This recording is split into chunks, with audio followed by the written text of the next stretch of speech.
Sure, I tick on the right button and don't leave the meeting by mistake. So good afternoon, everyone. I'm James Rawls, Senior Associate Consultant at EPM, and it's my pleasure to welcome you to our Eurostars webinar hosted under the EPM Academy. This is the second EPM Academy webinar. We're delighted to see so many of you joining us today. For better sound quality, everyone has been muted as we're going to record the webinar, as the very American voice announced just then, and it will then be available as part of the EPM Academy resources. You may want to take notes and are welcome to do this. So I will begin with a brief introduction to EPM Consultancy and the EPM Academy, and then I'll hand over to my colleague Kathy, who will provide an overview of Eurostars. At the end, we're going to have a short Q&A session moderated by Susan George. So, EPM Consultancy are UK and EU grant funding specialists. We're experienced in every step of the journey, from identifying a promising project idea and developing partnerships, to cementing collaborations and coordinating the actual proposal writing process.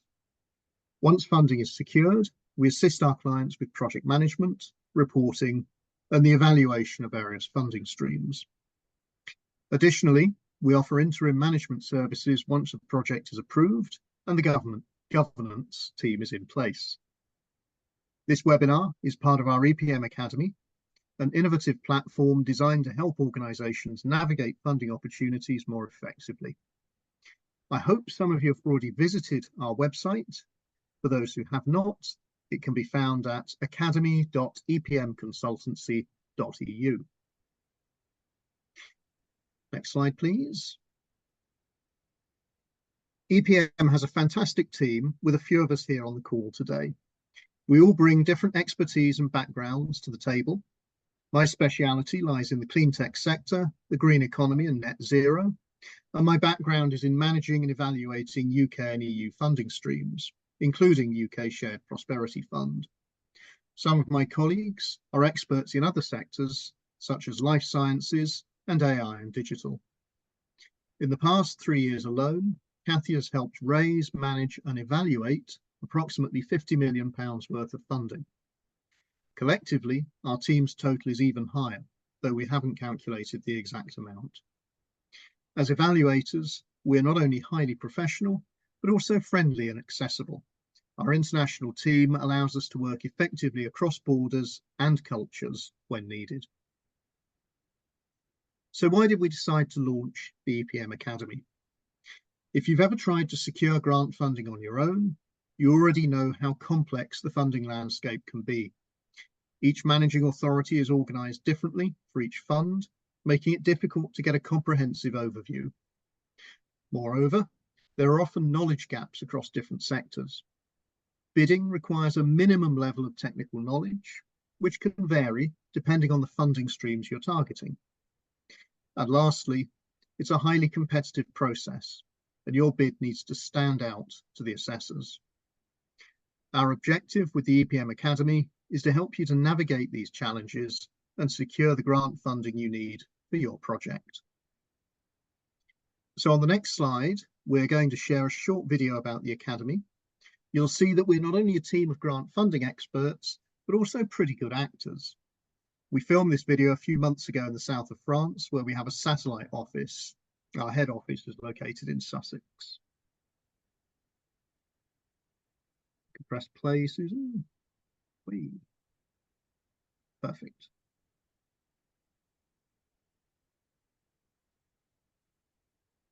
I can't hear the sound. No, me neither.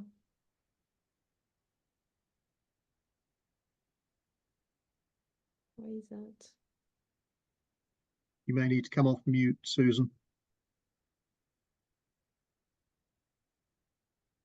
Yeah, Susan, you need to activate your sound.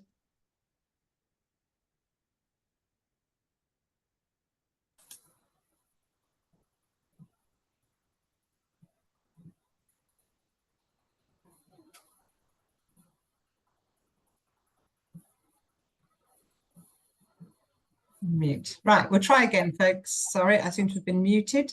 Let's see if this will activate now.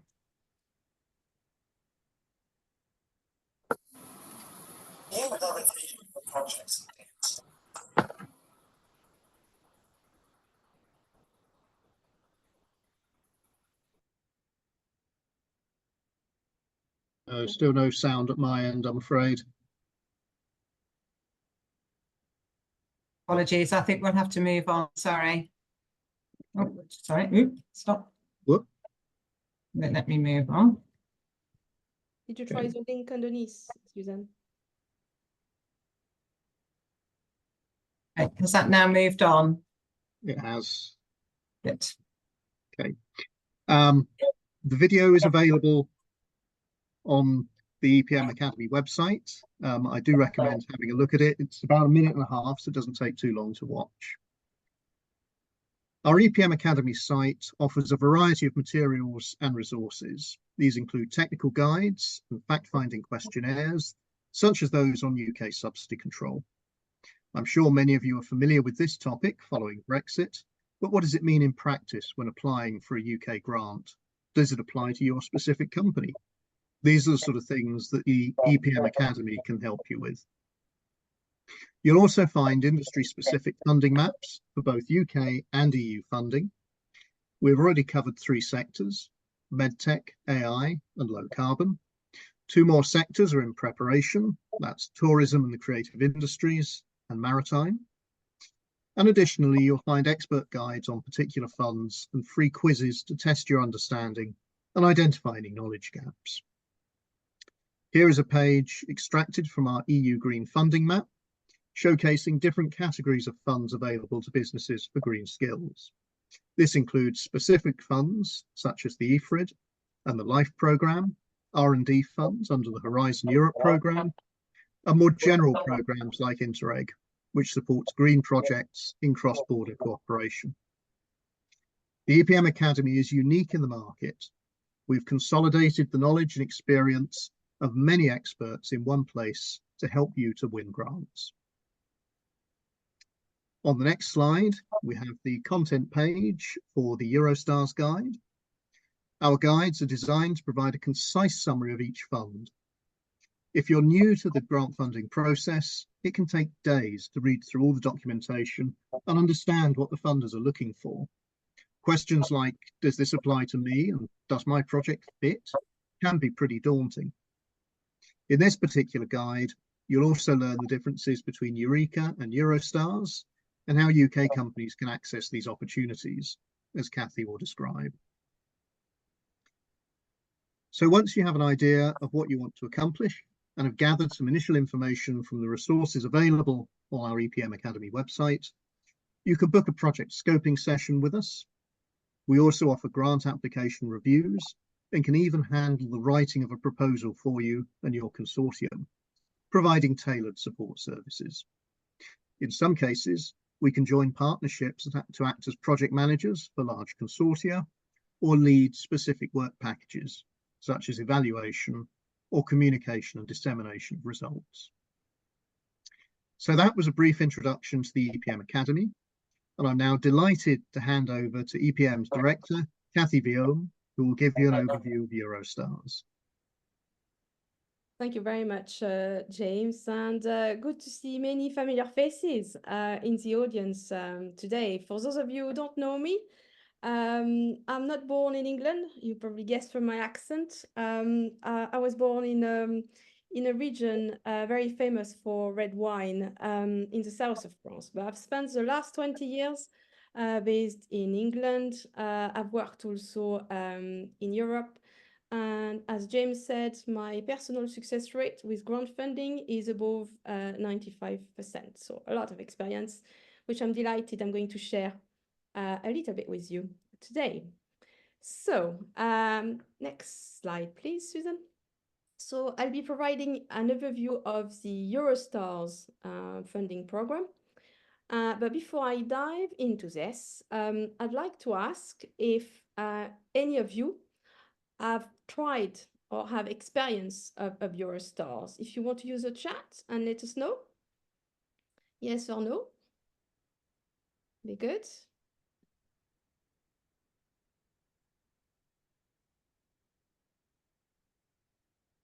Nope. Okay.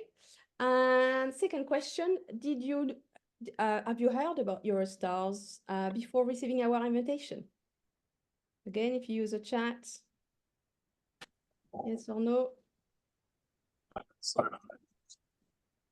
Yes, okay. So some have, others don't. Okay. So let's dive in, shall we? Thank you so much for your patience. Okay, so in my presentation, I'm going to give you or share with you the eligibility criteria for participating into this international funding program, what a typical Eurostar project entails, the assessment criteria, and some tips for achieving success. And finally, at the end, I will also mention some of the associated funding opportunities if we have time. Okay, next slide, please. Right, so Eurostars is the actual largest international funding program dedicated to SMEs, supporting R&D, product, and process development, and the commercialization of services. And the key elements to highlight here are SMEs, R&D, and international, as the program is dedicated to these aspects.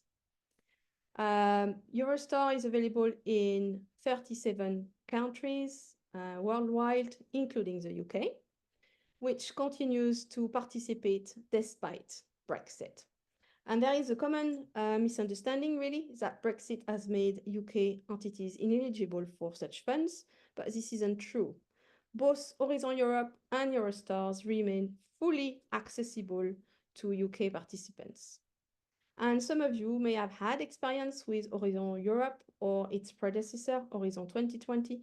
And Eurostars belongs to a similar family of funds in Europe, but is particularly advantageous for SMEs, in my opinion. So let's look at the detail. So also it is an international fund. It is coordinated on an international level, but through national contact points. So every country participating in Eurostars has got what we call a national body that look after the UK, for example. So in the UK, it is managed by Innovate UK. In France, for example, it will be BPI France, and so on. So a first tip for newcomers to funding application, it's crucial for you to try to understand who manages a fund for you before applying, because this knowledge can provide some useful insights into the original design of a fund, the main share objectives in the case of an international funding pot like this one, and how applications are assessed. So there is always a bit of research to do at the start. So for Eurostars, the first eligibility criteria is that you need to meet the SME's EU definition. The SME need to be innovative, and it is recommended that the SME has at least 1 year of trading history. However, later in my presentation, I'll share some strategies for navigating this requirement if your company hasn't got that full year of trading history. So nothing is lost yet. And you can work with universities, research organizations, or hospitals. That's particularly relevant if your product or service is in the life science sector or medtech sector. So you understood Eurostars encourage collaboration with knowledge organizations, and you need to look at collaborating in order to innovate. You need to look at having a product or service which is market-driven for R&D support. You want to be accessing new networks through your partners, and you need to enhance private investors' perceptions of your organizations. Next slide, please, Susan. Okay, so what is the EU definition for an SME? So there is a limit in terms of either annual turnover or your annual balance sheet. There is also not a set in stone rule for Eurostars, so it's not written anywhere, but we know of is that in the UK, the UK Managing Authority prefers that organization have a minimum of 5 full-time employees to go into this sort of partnership development. So typically, this is the sort of information you will find in our guide, something which is written, but something which is necessarily not written. Inside knowledge. Next slide, please, Susan. So there are 7 eligibility criteria for Eurostars project. And this is the sort of information that you will find in our guides, and it can take days to try to find a summary of a fund usually. So you need a minimum 2 partners required, and the partners must be independent to each other. So what does that mean? It means that if you have a subsidiary, for example, in Europe, then that won't count as a partner. You know, you need to have separate entities. And if partnering with a university and another SME, for example, a minimum portion of the budget must go to all the SMEs involved in your consortium. No single partner should dominate the partnership. You have a cap here for Eurostars at 70%. I have to say this is a ground rule for you to take away. Most international and EU funds require a kind of more or less balanced share of the budget. And here they specified even how much is that limit. Sometimes you don't get it, but this is something to be aware of. And the funds must be used for civilian purposes only. And you have 3 years maximum to deliver your partnership cooperation under Eurostars. Next slide, please.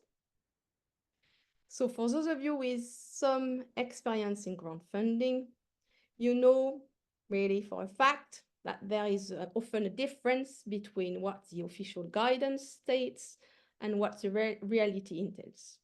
So what do you need to do to be successful? Here is my second tip for today.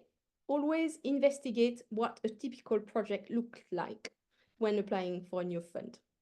And this understanding can provide valuable insights and increase your chances of success. So for this one, even if the minimum is 2 participants, we strongly advise that you go for 3 or 4 participants from the 37 countries that are eligible to participate. Yeah. And on average, the Eurostar project is 30 months duration, and you have also an indication of the average project cost for it. So don't look at submitting a bid, which is like 10 millions, and try to pitch around the average project cost. Next slide, please.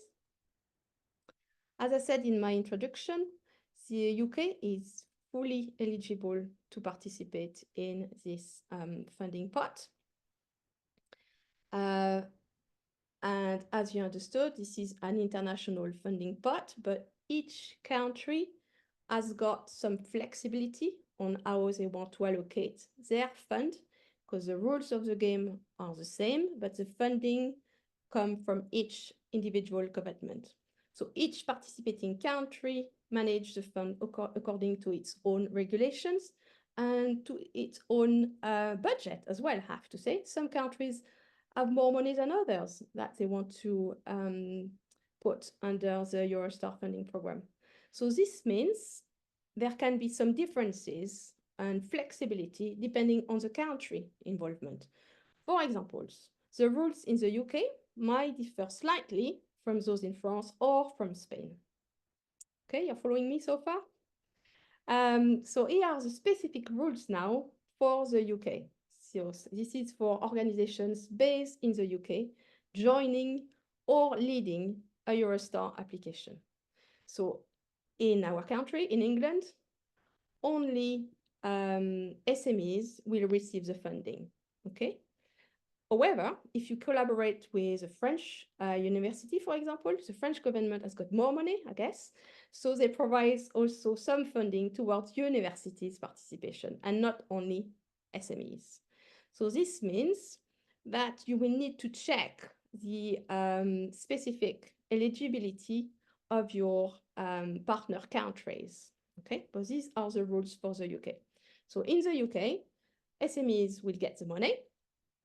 We can have up to 2.5 million per call, and 60% of the cost or less you can get.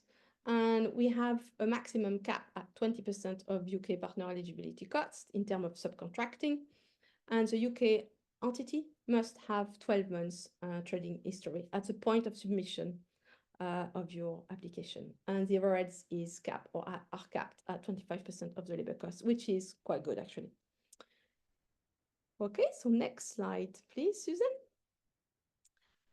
So this is your Eurostars checklist, and in all our guides, we try to simplify the process really for you. So you will always find a checklist. So the lead organization of the consortium, which you understood is an international consortium, must be an innovative SME from any of the Eurostars country. And the consortium must include at least 2 Eurostar countries. But you can work also with associated countries, Horizon Europe associated country. But you still need to have your minimum of 2, okay? So minimum of 2 from the Eurostars country, but you can also add more to that minimum of 2 from other associated countries. And by the way, Canada is now a part of this. So if some of you have got links with Canada, they were not eligible until recently, but now they can. The budget for the SMEs is at minimum 50% of the total budget. So it means you can have 50% for your university, for example. As I've explained already, you have a cap on because of the balance of partnership requirement. Okay, next slide, please, Susan.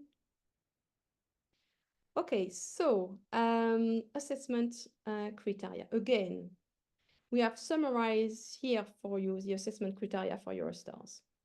And reviewing these criteria before writing your application is crucial, as it will guide you where to concentrate your efforts.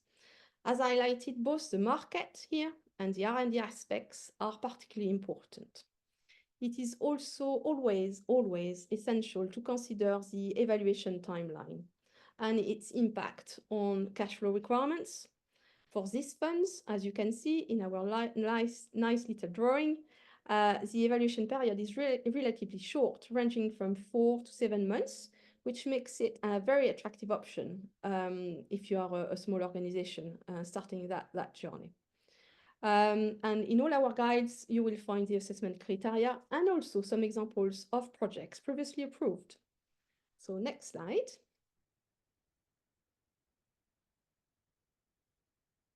So here is a slide with a couple of examples of Eurostars projects. So the first one is called Nordic Neuro Lab, and it is a project that was funded to help to develop an AI-based software solution for patients suffering from depression. And they won 2.3 million euros from the Eurostar funding pot. This is mentioned in euros, by the way, because when you submit your application on the portal of Eurostars, your application needs to be put in euros. The second example, called Banana Seal Project, has been supporting a partnership working in the food sector.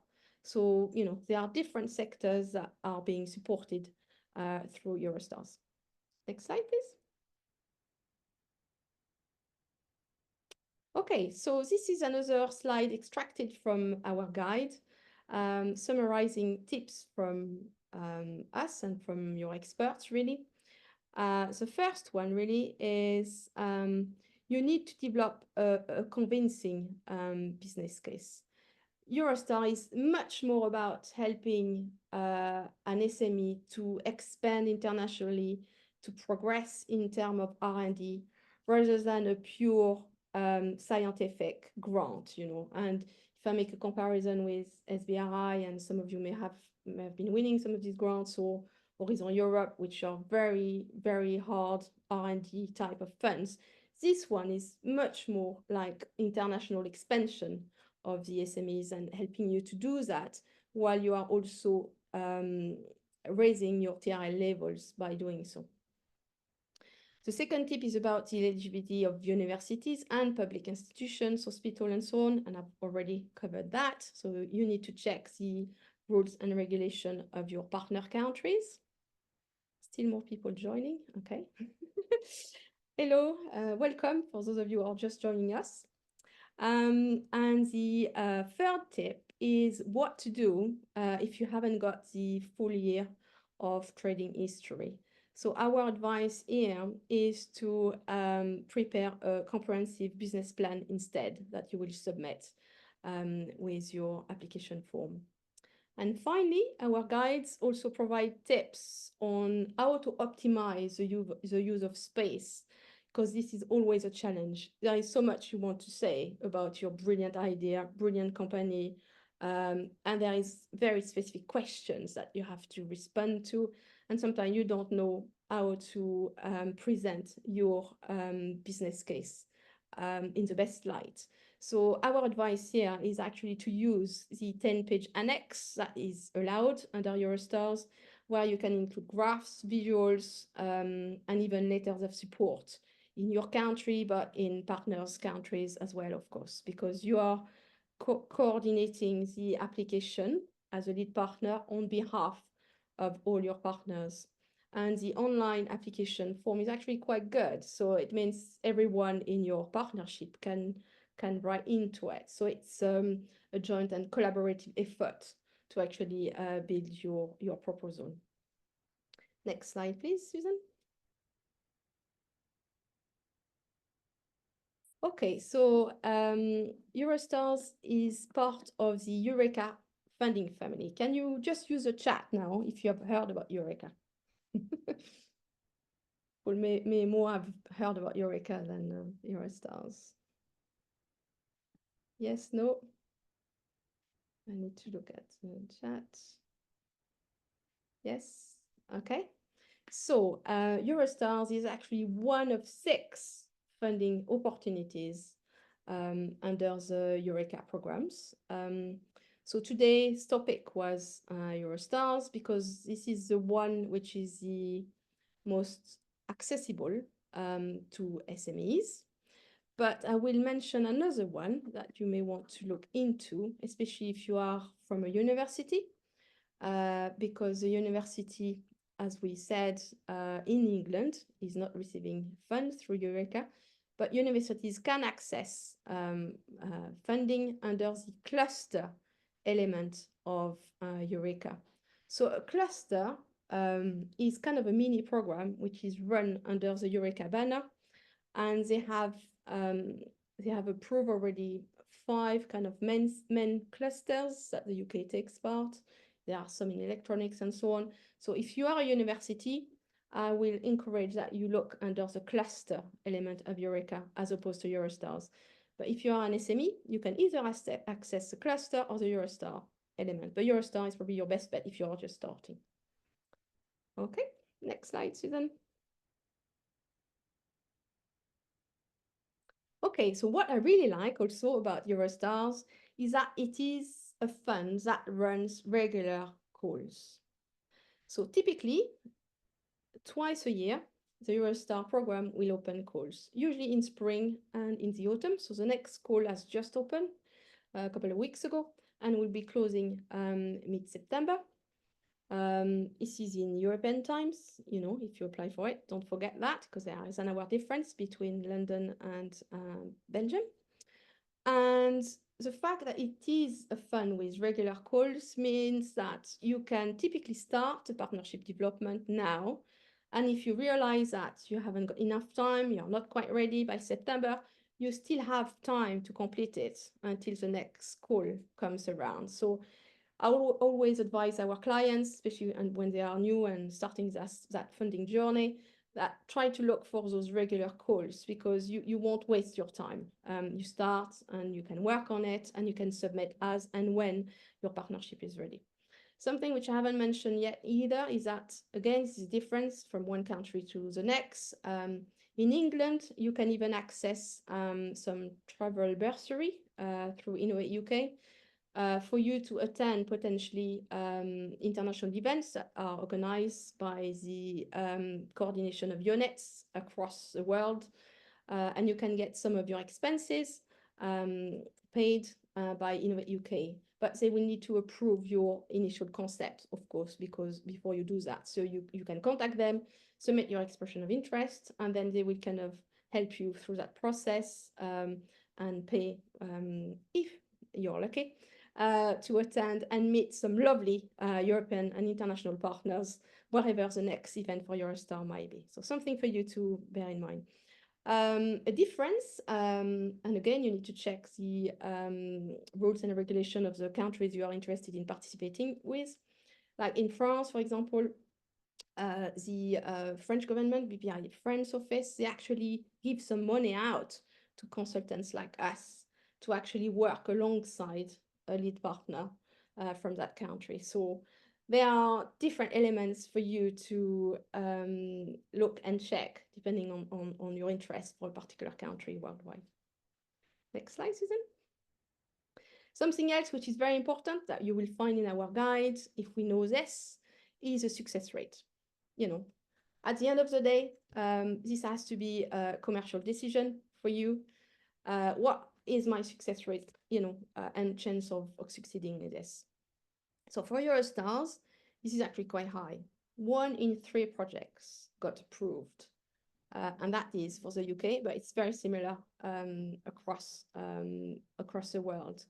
And this is much, much higher than other R&D funding pots. If some of you have tried to win an SBRI grant in the UK, success rate on average is 1 in 10, and very similar for Horizon Europe program, for example. So always try to find out what is the success rate. And of course, if you work with people like us, this might be even higher. Next slide, Susan. So how do we do it when we work with clients and partners? This is a very nice cycle on what to do and where to start, really. So it seems kind of straightforward, I guess, but we often see common mistakes in that lovely cycle. Is that at the beginning of the process, you need to make sure that your objectives for your projects really align with the objectives of the funds. Sometimes people try to fit their project or concept into something which is not maybe the right funding pot. So you need to make sure your objectives really align with the objectives of the call. And I've really tried to highlight what Eurostars objectives are. Once you have developed your rationale, you have found some partners, look for partners which are complement to yourself, not identical, but people who will add skills to your own skills, your own team, to make a bigger team as a whole to deliver your vision. Okay, and you need to make sure that the vision is shared. You need to make sure that the activity and the delivery is shared also amongst your partners. Okay. Then you need to define your activities, output, and outcomes. This is another common mistake. People don't know the differences between those. As evaluator, we see that all the time. And now more and more programs are expecting you to measure the impact of your activities. They will give you funding under the condition that they want something which has changed, either for you, either for your partner, either for your sector, and so on. And you need to make sure that you think about how you're going to measure your impact from day one. This is where people like us can help you also, because we are evaluators and assessors of a number of programs, so we can play that role in your partnership. Next slide, please, Susan.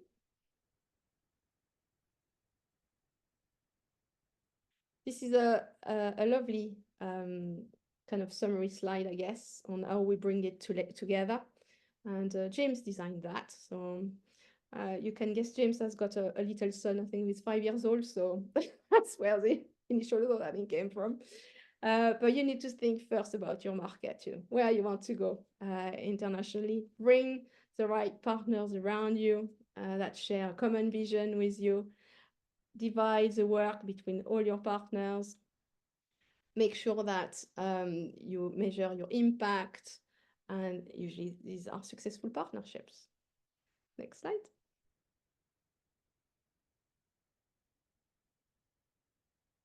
Okay, so what not to do? I guess in our guides, you will find what to do and what not to do. So this seems to be very common sense, but you'll be surprised what sometimes we see as evaluators in grant application.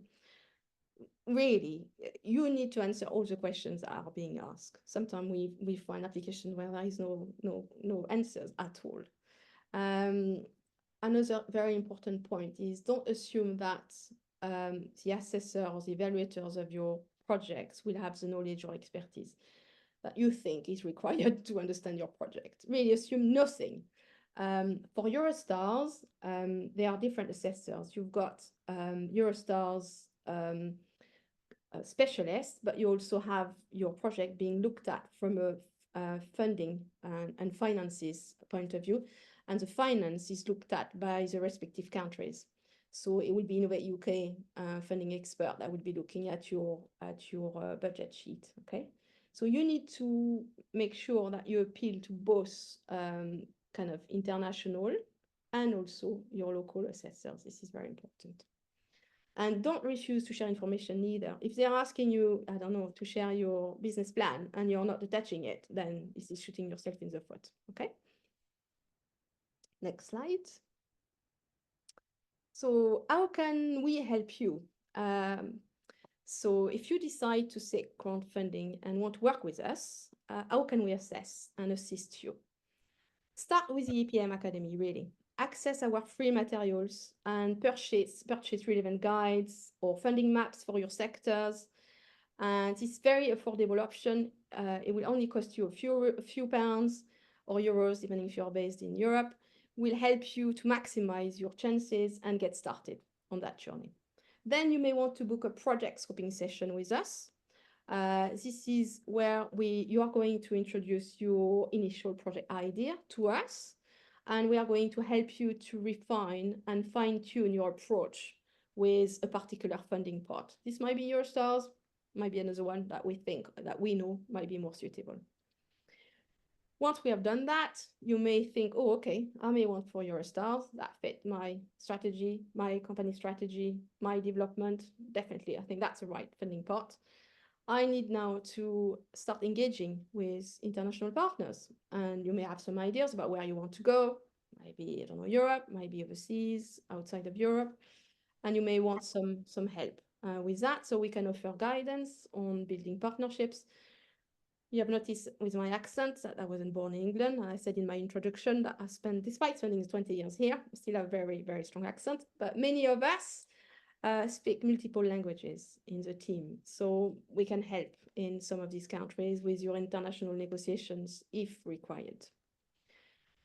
You might be doing all of this on your own, but you might think, I might need a bit of help just at the end, and we offer a grant application review service.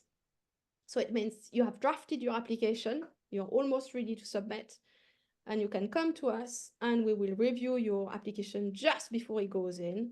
And we will be your kind of critical friend, try to highlight the weaknesses, try to suggest maybe areas where you might think of this or the other to increase your chances of success. And finally, in some cases, we may even become a partner or subcontractor in a partnership. And as Susan said, for international project management, for monitoring, because all these grant funding projects require very regular and strict audit requirements. So we can help with that in different languages. And of course, we can also play the role of helping you with measuring your success and your impact, and work with your dissemination work package We have a journalist in our team. She's not here today, but we have a journalist in our team as well. So this is really a panel of services that we can offer. There is various ways that you can engage with us, from a la carte services to bespoke support packages tailored to your needs, really. We are very flexible. Next slide. Okay, so we wanted you to try actually the Academy now. So I'm just checking with the team. We've got a quiz, a free quiz. I mean, all our quizzes are free on the Academy. So if you want to try to go on the Academy, Susan has put the link. There is no HTTPS actually, Susan, just academy.epmconsultancy.eu.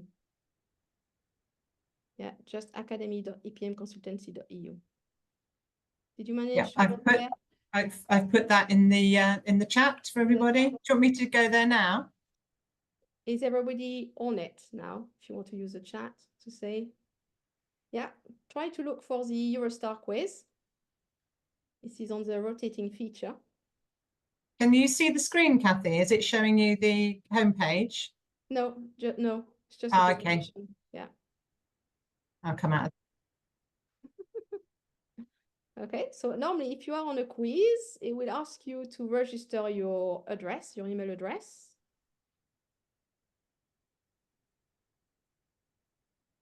Are you all there? If you go on the Academy tab, you've got the free quizzes going around.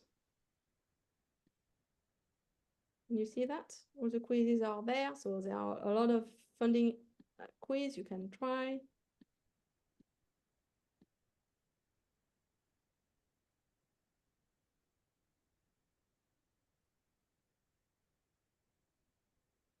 Okay, so let's go with the first question, shall we, Susan?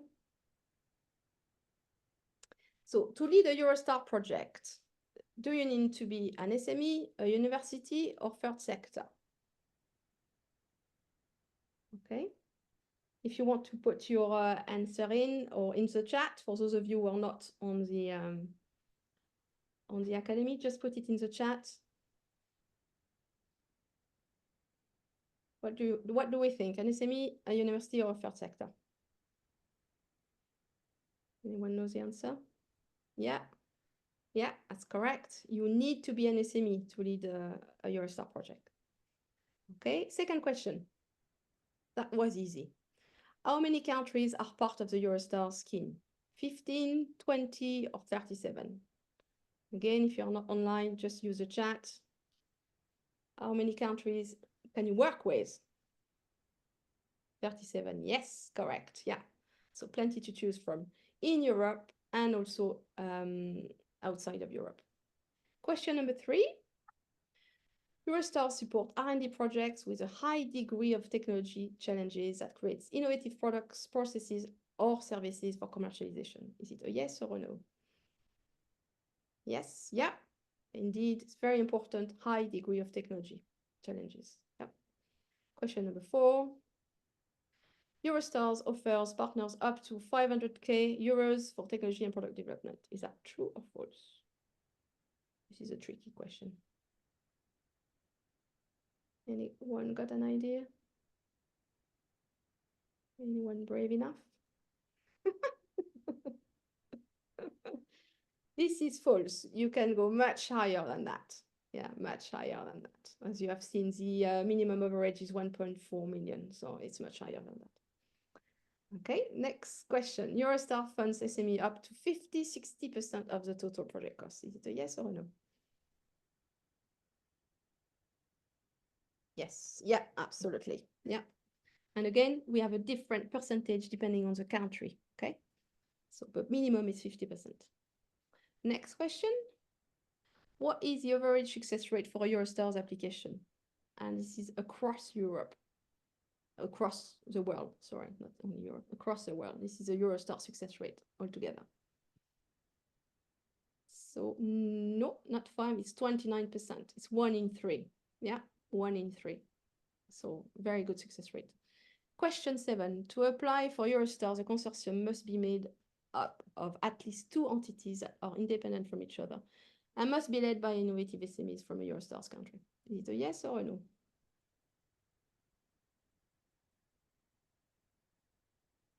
Yes, correct. Yeah, minimum 2, but we said it's better if you are 3 or 4. Okay. Question number 8. Subcontracting amongst project partners is allowed for Eurostar project for all project partners. This is a tricky question too. There are easy ones and difficult ones. And the answer is no. You are allowed to subcontract, but not between partners. Does everyone understand different status between lead partner, or subcontractors, or do I need to cover this? Maybe if I just summarize. So the lead partner will get the contract with the funders, in that case with the commission. Your partners will sign the application form together with you, and usually, and this is a rule for all grant funding program, they will get, you will agree on a partnership agreement with them, so who does what and so on. And then you've got your subcontractors. These are not mentioned with a name in your application, but as a function. So for example, you might say, I will need an organization to help me with my impact evaluation, and I will run a procurement for that particular function once my money is there, okay?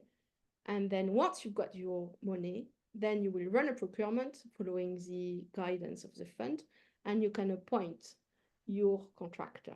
It means you don't necessarily know who this organization will be, okay? So that's the difference between lead partner, partners, and subcontractor. The lead partner has got all the legal responsibility with the funder. So if something goes wrong, then the managing authority will go down to the lead partner, and it will be up to the lead partner to try to sort this out with your partnership. So it's very important. I always say this is like in a marriage. You need to marry the right guy. You need to marry the guy from my side, or not the right woman, because then you're responsible for those partners. You know, a project has got a life to it. Sometimes we've got partners who go bust, you know, and in that case, there is procedure for helping you to cope with that. But always try to engage with partners who share your vision and have complementarity services or products or skills to you. That would be my advice. Next question, Susan.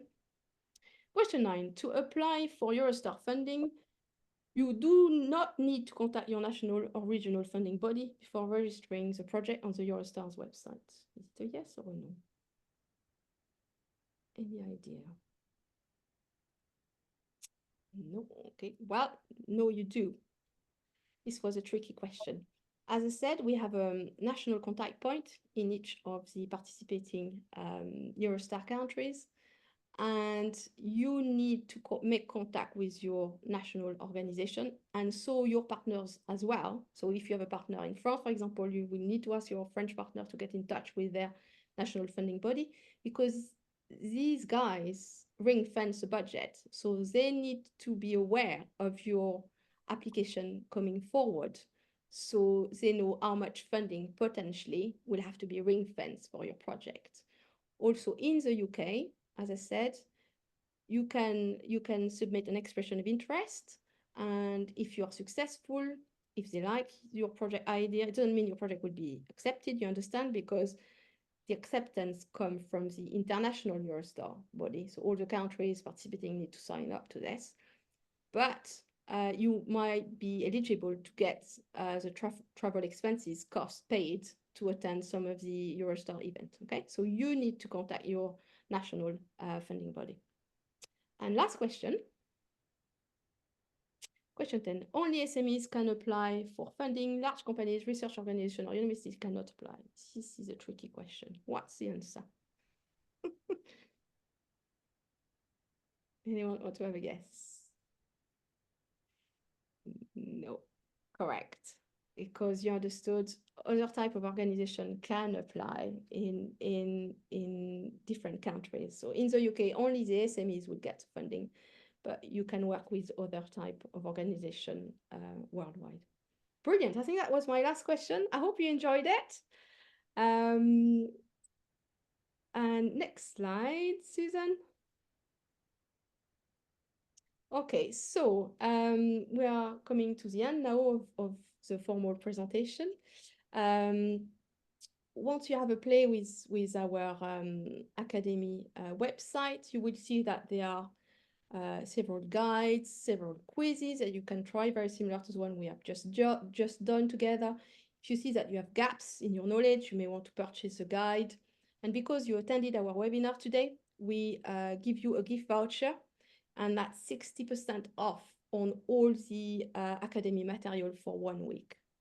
So you can go on there and just select what you need. It is on our guides and also on our funding maps. So you can purchase a funding map for your sector. You will know straight away what are all the funding pots available to your particular sector. We have done 3 sectors at the moment. We are developing more and more as the Academy grows. But at the moment, we have done map for the green sector, so European maps and UK maps. We've done maps for the life science sector, both EU and UK, and we've done a couple of maps also for the AI and digital sector, if you're coming from that particular sector. And we've got some more in preparation for the tourism and art sector, which will be released very soon. George is not on the call today, but he's been leading that piece of work. So more is to come as well for other sectors. So if you can't find the one at the moment on there, this might be available soon. Thank you, Suzanne. I think I'm going to stop there, and then I'm going to hand to Suzanne, who is going to manage the Q&A session. I think you can ask your question again in the chat. Thanks very much, Kathy. My goodness, you are such an expert on these subjects. Thank you, everyone, for your participation in the quiz. And I don't know if any of you were able to do that online as well, so it'd be interesting to see what your scores are. But great to have a practice, and also please do have a look online at our quizzes, because the quizzes are free, and that gives you a chance to have a look at what you may or may not know about different funding streams. And as Kathy said, the discount voucher for purchasing any of our guides and funding maps, the discount voucher runs from today for 1 week. So please don't delay, have a look on there, and you'll get your 60% discount if you make any purchases using that code. So over to you guys now. If you would like to ask our fantastic experts some questions, and there is no such thing as a stupid question, we'd be delighted to respond to you. So if you would like to pop any questions that you have in the chat, or if you're feeling really brave, you can put your hand up and ask us a question in person. Just let me know by putting your hand up on the little bar at the bottom there, where you've got the option to do that. So I'll give you a few minutes to write your questions in the chat, and then we'll ask our panel of experts to share their wisdom with you. So we'll just see. So lovely. We've got a question already in from James Goodman. Thanks, James. Match funding from SMEs, can it be in kind, e.g. staff time, as well as cash? And is the intervention rate the same for all sizes of UK SMEs? So Kathy, James, who'd like to answer that one? Yeah, thank you, James. Yeah, happy to answer that. So match funding for SMEs can be both in kind as well as cash.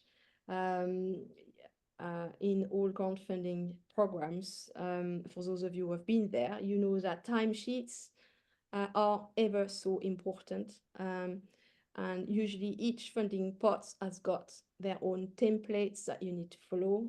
This is how you are going to record the time spent on the project, and you can show that you have maybe got one of your senior director spending 20% of his or her time. They bring that project that will count towards staff time.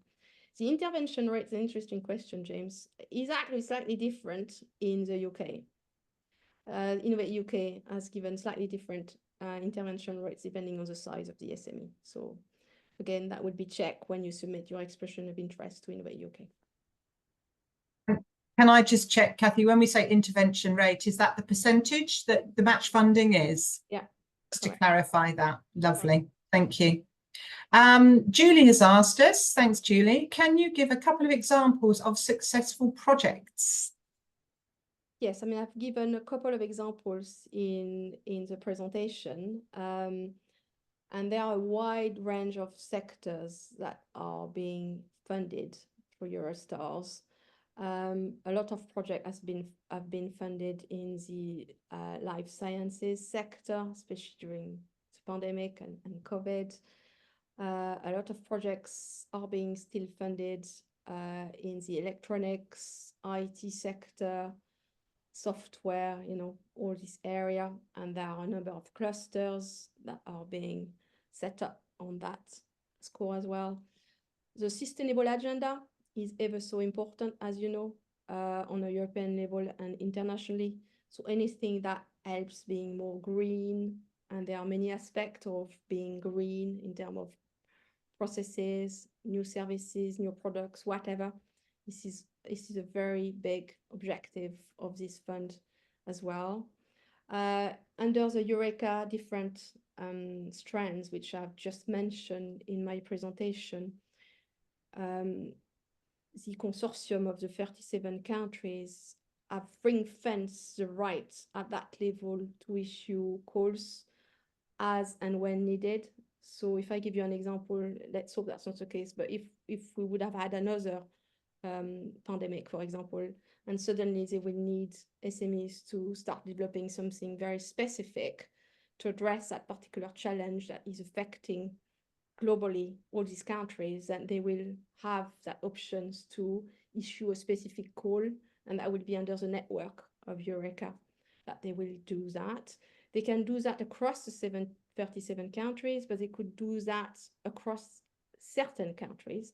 So, and if you look under that, you might find there is a call between England, Japan, and France, you know, for example, at the moment, because there is something that those countries want to do together. So I've presented today Eurostars, which is kind of ground rules for everyone, but under Eureka, there is also this element where specific projects could get funded depending on the challenges of the countries at a particular time. Smashing. Thank you very much, Kathy. I'm aware we've just got a couple of minutes left. Any more questions? Oh, one more from James. Do UK subsidy control rules apply to the UK partners with state aid rules applying to participants from EU member states? Wow, that's an interesting one. Yeah, I guess. We've got a guide on UK subsidy control and we've got a guide on state aid. So, and I think probably the next topic of the webinar we are going to host will be on that. So yes, there is kind of threshold for any SMEs to participate into receiving any grant funding. So the answer is yes. Yeah. Thank you very much, Kathy. Thank you for that question, James. And I think with the change there's from past Brexit, then I think there's a bit more learning there that can happen between the UK subsidy control and the state aid system. So thank you very much, everybody. Thank you to our fantastic guest speakers, James Rule and Kathy Wilheim. And thank you everyone for arriving today and taking part and participating so well with our quiz. And just a reminder that all the information is on the EPM website and the Academy website. And you'll also be able to access some of our videos on YouTube that you should be able to listen to on your own devices. And don't forget that 60% discount voucher is available for 1 week from today. So please do have a look at our different guides and see which one suits you best or which ones suit you best, and make those purchases before the time limit runs out. And thank you very much. And we hope that you will be able to participate in future webinars. We'll be in touch with you as soon as we have the next one ready. Thank you very much, everybody. Thank you. Goodbye. Have a good afternoon.